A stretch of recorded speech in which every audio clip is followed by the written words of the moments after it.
지금 일부 언론에서는 한동훈 위원장이 마치 엄청난 공천을 하고 있고 민주당 이재명 대표님은 사천을 하면서 이재명 사당화를 하고 있다, 이런 식으로 계속 보도하지 않습니까?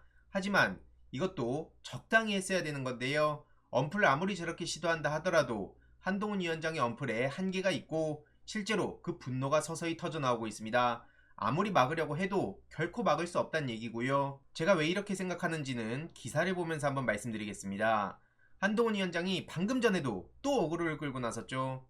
여당의 시스템 공천은 이재명 대표의 사심 공천과 비교된다, 그래서 감동이 나올 거다, 헛소리도 정도껏 해야 되는데 아직도 분위기 파악을 못하고 있습니다. 그러면서 또 대장동, 범죄 변호사, 이런 식으로 말 같지도 않은 유치한 프레임질을 하고 있는데요. 언론은 저런 걸 보도를 해줄 게 아니라 저런 한심한 소리를 여당의 비대위원장이 하는 게 맞냐, 이런 얘기를 해야 정상 아닐까요? 아무튼 이러니 해당 소식을 접한 시민들은 실시간으로 비판의 목소리를 전하고 있습니다. 그래서 본인 비밀번호를 공개했냐, 부산저축은행 부실수사, 윤석열 얘기도 나올 수밖에 없는 거고요. 무엇보다 제일 중요한 건 지금 한동훈식 시스템 공천에 잡음이 시작됐다는 보도가 본격적으로 나오기 시작했다는 겁니다. 그리고 방금 전 속보로 경기 고양정의 김연아씨 공천 보류 속보가 전해졌는데요.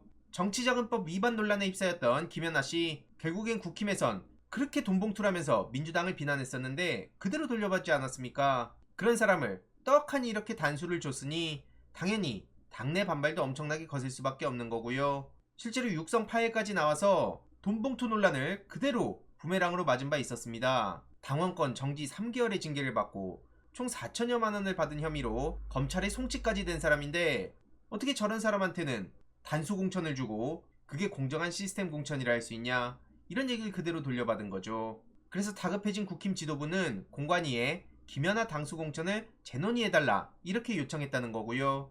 문제는 이뿐만이 아닙니다. 우선 단수 공천 결정으로 컷오프된 예비 후보들의 반발이 시작됐죠. 경남 진주을, 부산 진갑, 경남 김해을, 경북 영천 청도, 이 예비 후보들은 공동 기자회견까지 열었는데요. 쉽게 말해 한동훈식 불공정 공천이 결국 낙하산 공천이고 여기에 반대를 하면서 공정한 경선을 보장해달라, 만약에 당의 입장에 변화가 안 생길 경우 무소속 연대까지 하겠다, 이런 얘기를 하고 있는 거죠. 그래서 이렇게 일부 언론에서 국힘도 공천 반발 터졌다, 이런 식으로 보도를 하고 있는데요. 물론 민주당에다가 때려박는 그런 언론 보도보다는 적지만 그래도 이런 식으로 잡음이 커지기 시작했고 본격적으로 분열은 시작되지도 않았다는 겁니다. 이게 중요한 포인트고요. 4선의 이명수씨, 충남 아산갑이죠. 여기서도 또 반발하고 나섰습니다. 정치적 음모의 그림자란 얘기까지 꺼내면서 지금 받아들일 수 없다, 내가 왜 컷오프 대상이냐, 이런 얘기를 하고 있는 거죠. 그래서 다시 경선이라도 하게 해달라, 당선 가능성을 검증하고 좀 제대로 들여다봐달라, 이렇게 반발하고 있는 건데요. 이뿐만 아니라 그 요주의 인물이 등장했죠. 바로 민경욱 씨인데요. 한동훈 시스템 공천의 원칙은 어제 무너졌다, 이런 얘기를 하고 있는 겁니다. 어제 무너졌다고요? 그동안은 한동훈의 시스템 공천이란 게 있었단 얘기입니까? 그랬는데 본인이 저렇게 컷오프 당하니까 이거는 시스템 공천 원칙 무너진 거다, 이런 식으로 얘기를 하고 있는 건데 이것도 참 우스운 장면인 거죠. 아무튼 그래서 22일 오늘이죠. 목요일 오후 2시에 국힘 당사 앞에서 본격적으로 시위를 시작하겠다고 하는데 과연 얼마나 갈지도 지켜볼 대목입니다. 참고로 다들 기억하시겠지만 민경욱 씨랑 황교안 씨가 부정선거를 미는 대표적인 사람 아니었습니까? 지금 한동훈 위원장은 이것 때문에도 꽤나 골치 아플 텐데요.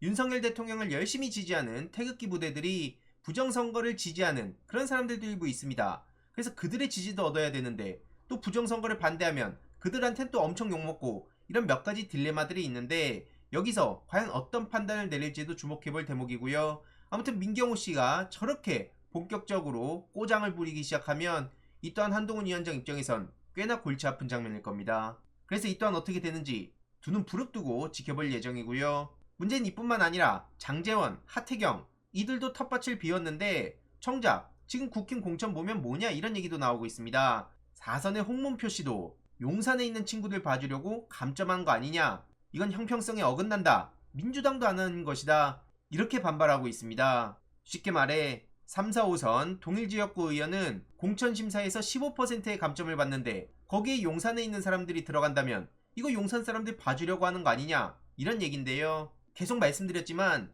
말로는 쇄신이라고 하더라도 결국엔 기존 국힘 정치인들을 다 교체하고 거기에 검찰 출신이라든지 윤핵관이라든지 뭐 이런 사람들을 갖다가 넣으면 그게 제대로 된 쇄신이라고 할 수 있습니까? 이러니까 기존의 국힘 정치인들도 정신 똑바로 차려야 된다는 얘기입니다. 지금 저런 식으로 언론이 일부 보도를 해주고 있는데 그동안 민주진영에서 얼마나 답답했는지 이제 조금이나마 맛보는 걸 겁니다. 아무리 본인들이 외쳐도 결국 윤석열 대통령과 한동훈 뜻에 거스르면 이거 제대로 보도나 되겠습니까? 그냥 적당하게 나 억울하다 이런 식으로 얘기하면 어차피 언론은 보도할 생각 없을 겁니다.